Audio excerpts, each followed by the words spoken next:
जन की बात हमारे साथ।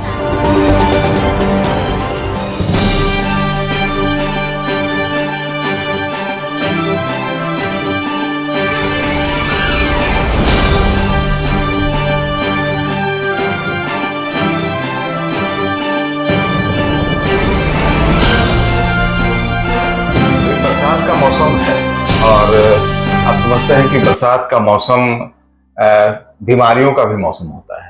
वैसे स्वास्थ्य के लिए ठंड का मौसम चिकित्सा विज्ञान में बहुत अच्छा मौसम कहा जाता है और इस बरसात के मौसम में तरह तरह की बीमारियां होती है। अभी जो हम देख रहे हैं खास करके झारखंड और झारखंड के गिरिडीह के क्षेत्रों में कि अभी आंख आना, आंख का लाल हो जाना, आंख में दर्द होना, आंख में मवाद टाइप का सफेद कीची टाइप का आना और गड़ना आंख को, ये आम हो गया है। और इसके चलते कई स्कूलें बंद है, स्कूल के टीचर्स को हो गया है, बच्चों में फैल गया है और ये बहुत तेजी से फैलता है। स्थिति ये है गिरिडीह के जमुआ प्रखंड में खास करके कि यहाँ पे उसकी दवाई भी मेडिकल स्टोर में उपलब्ध नहीं है। इतनी मांग हो गई है कि बहुत सारे मेडिकल स्टोर में उस तरह के ड्रॉप और उस तरह का एक मलहम होता है, पिलुआ मलहम देहात में बोलते हैं, उसका भी अभाव हो गया है। ऐसे में हम बात करेंगे जमुआ के पूर्व चिकित्सा प्रभारी डॉक्टर राजेश कुमार दुबे से, जो किसी परिचय के मोहताज नहीं है, और हम उनसे बात करेंगे कि आखिर ये बीमारी है क्या, ये क्यों होता है और इसका आखिर सोल्यूशन क्या है, क्या एहतियात बरतना चाहिए। डॉक्टर साहब, आपका बहुत स्वागत है जन की बात में। कैसे हैं आप? बहुत बिल्कुल ठीक है। सर, अभी एक बीमारी है जो आप देखते होंगे, आपके पास भी बहुत सारा पेशेंट उसका आता होगा कि आंख आ जाना, पता नहीं आप अपने मेडिकल साइंस में उसको क्या बोलते हैं, तो आखिर ये कैसे होता है और क्या कारण इसका होने का? ऐसा है जी कि इसको हम लोग मेडिकल टर्म में बोलते हैं कंजक्टिवाइटिस। अच्छा। हाँ, इसको गांव में इसको आंख आना बोला जाता है जी। और इसी को हम लोग कहते हैं कंजक्टिवाइटिस जी। और ये कंजक्टिवाइटिस जो होता है, एक्चुअली आंख इतना नाजुक चीज होता है कि हमेशा जब भी उसमें इन्फेक्शन होगा तुरंत हाथ नॉर्मली है कि अपने आप उस जगह चला जाता है। जी जी। और उस हाथ से इन्फेक्शन फैलता है, फिर वो चाहे कोई कपड़ा हो या किसी को टच कर दिया, है ना, इस तरह से बहुत रैपिडली ये फैलता है। अच्छा। और इतना रैपिडली फैलता है कि एक जगह यदि किसी को भी एक कंजक्टिवाइटिस हो जाता है तो वो जो है एक साथ एक दिन में 50-100 आदमी को भी फैला सकता है। अच्छा, मतलब एक तरह से वायरस है ये? हाँ, ये वायरल जो है, वायरल कंजक्टिवाइटिस है ये। अच्छा। और इसमें लगभग बच्चों में क्या होता है कि उतना तो परहेज होता नहीं है, जैसे ना ही हैंड वॉश करना, है ना, बच्चे को सट के बैठते भी हैं, है ना। इसके चलते क्या होता है कि बहुत तेजी से ये फैल रहा है और जमुआ प्रखंड में एक सप्ताह से हम लोग देख रहे हैं बहुत सारा मरीज इस तरह का जो है मतलब आ रहे हैं। और ये जो है कभी कभी आंख को जो है डैमेज भी करते हैं। अच्छा। हाँ, इसलिए इसमें एहतियात भी बरतना बहुत ही जरूरी होता है। अच्छा अच्छा। तो इसमें एहतियात के तर्ज पर जो है हम लोग सबसे बड़ा इम्पोर्टेंट ये करते हैं, एक तो ड्रॉप जो है वो एंटी माइक्रोबियल ड्रॉप जो है, सेकेंडरी इन्फेक्शन नहीं हो। अच्छा। इसके चलते कुछ ड्रॉप और कुछ महलम ऑइंटमेंट आता है, जैसे टोब्रामाइसिन का ऑइंटमेंट है, क्लोरामफेनिकोल का है, अच्छा, मॉक्सीफ्लोक्सासिन का है, उसको इस्तेमाल करवाते हैं। गुनगुने पानी से जो है सुबह शाम या 3 टाइम भी यदि आंख को धोया जाए, है ना, हमेशा ब्लैक चश्मा जो होता है, गॉगल्स का इस्तेमाल करें। और जब हो उस समय कम से कम 1 या 2 दिन यदि आइसोलेट हो, अच्छा, माने किसी के संपर्क में ना आए, तो ये बीमारी फैलने से बच सकता है। जी जी जी।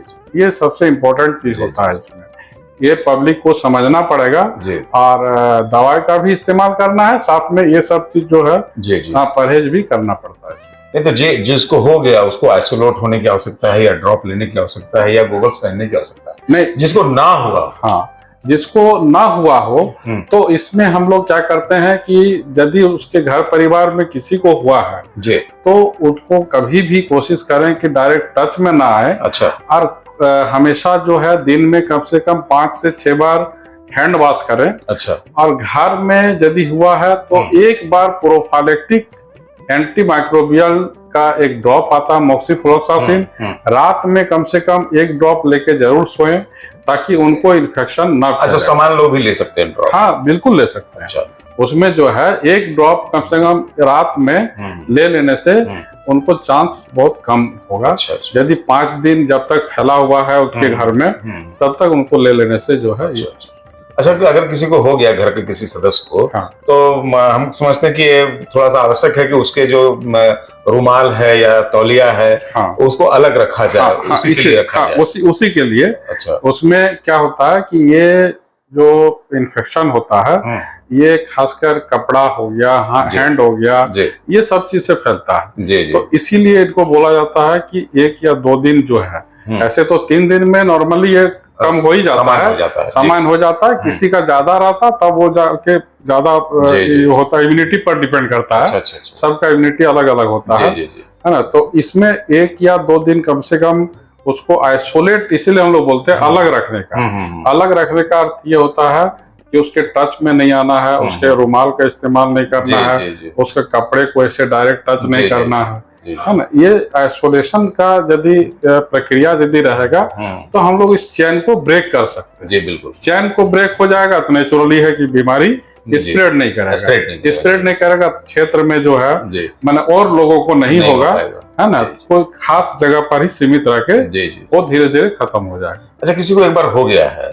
तो उसको फिर दोबारा भी होने के चांसेस हो सकते हैं? बिल्कुल हो सकता है। ये जो है ऐसा नहीं है कि एक बार जिसको हो गया उसको कभी नहीं होगा। अच्छा, ऐसा नहीं है। हाँ, लेकिन तुरंत रैपिडली जो होता है कि ऐसा नहीं कि 1 सप्ताह में तुरंत होगा, ऐसा चांसेस उनको कम है। क्योंकि एक बार इन्फेक्शन होता है तो उसके चलते इम्यूनिटी डेवलप करता है। हाँ, इम्यूनिटी अब डिपेंड करता है कि उसके शरीर में सब आदमी का अलग अलग जो है इम्यूनिटी रहता है, क्षमता जिसको हम लोग बोलते हैं। तो वो जो है उस जीवाणु या वायरस से लड़ने की क्षमता जब तक रहेगी तब तक उसको इन्फेक्शन नहीं होगा। जब ही इम्यूनिटी उसका डाउन करेगा, है ना, वो इन्फेक्शन फिर वो कर सकता है। इसमें कुछ खान पान का लिए कोई परहेज है क्या? खान पान में यही है कि इसमें कुछ कोल्ड वाला चीज, ठंडा वाला चीज, है ना, जैसे कोल्ड ड्रिंक हो गया, है ना, इस टाइप का, या कुछ खुला हुआ चीज, है ना। जो भी खाना है बंद खाना है, गर्म खाना है ना।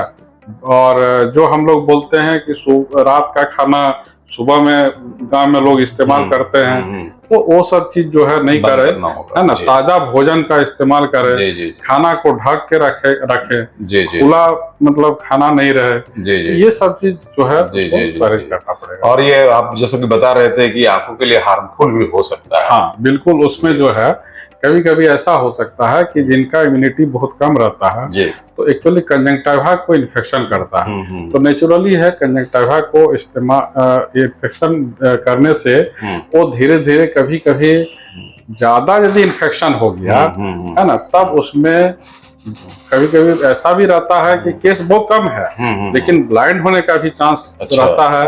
है ना। तो इसलिए इसको एकदम हल्के से भी नहीं लेना है। है ना। जैसे ही ऐसा हो तुरंत उसका इलाज अपने संबंधित जो भी है निकटतम अस्पताल में इलाज करवाना है चाहिए। और जो इनका परहेज होता है वो सब उपाय उसको जो है अपनाना चाहिए, है ना, ताकि बाद में जो है हमारे रोशनी पर, है ना, इस पर प्रभाव ना पड़े। इसलिए इस पर खासकर डायबिटिक के जो पेशेंट है ना, उनके लिए तो एकदम बहुत ज्यादा ये है कि डायबिटिक वाले को एकदम बहुत ज्यादा सतर्क इसमें लेना पड़ेगा। हाँ, और डायबिटिक भी ताकि कंट्रोल में रहे, ये सब चीज देखने का जरूरत है। तो क्या बताया आपने चिकित्सा है इसका नाम? कंजंक्टिवाइटिस। तो जिस भी नाम से आप इसको जानते हो, आगे हम लोग बिहार में आँख आना बोलते हैं। हाँ बिल्कुल, आँख आना है। तो ये बहुत सामान्य चीज है लेकिन ये डेंजरस भी हो सकता है, जैसे कि डॉक्टर साहब बता रहे थे। इसलिए इसमें सावधानी बहुत आवश्यक है। अगर आपको हो गया तो भी, और नहीं हुआ है, किसी फैमिली मेंबर को हो गया, आस पड़ोस में हो गया, तो भी कि आप आइसोलेट करें उसको, जिसको हो गया है आइसोलेशन में डालें, और खुद भी मतलब सावधान रहें, सतर्क रहें। हो गया है तो चिकित्सीय जो परामर्श है, जो दवाइयां हैं वो आप लें, गॉगल्स पहने, और अपने कपड़े लत्ते को अलग से रखें आप। और खाने पीने में भी कुछ परहेज करें, आप ठंडी चीजों को ना खाएं। और जो अभी डॉक्टर साहब बता रहे थे कि गुनगुने पानी में जो आप सह सकते हैं, उससे आंखों को 2-3 बार 4 बार जितनी बार आप साफ कर सकते हैं, धो सकते हैं, उसको आप करें। तो परहेज ही सबसे बड़ा मैं समझता हूं कि इसका एक उपाय है। और यदि आप हो गया है तो आप जो चिकित्सीय परामर्श है उसमें आप लगे, ना कि किसी झाड़ फूक और किसी अन्य चीजों का इस्तेमाल करें। वो आंखों के लिए, आपके लिए बहुत खतरनाक हो सकता है, ये ब्लाइंडनेस भी ला सकता है आपको। और खास करके जो शुगर के मरीज है उसको इससे खास सावधान रहने की आवश्यकता है। तो ये हमारे डॉक्टर राजेश कुमार दुबे थे, जो दुबे नर्सिंग होम जुमुआ में अभी संचालन करते हैं, देखते हैं। और जब भी ऐसी कोई परेशानी हो तो आप डॉक्टर साहब से परामर्श ले सकते हैं। सर का बहुत बहुत धन्यवाद। Thank you.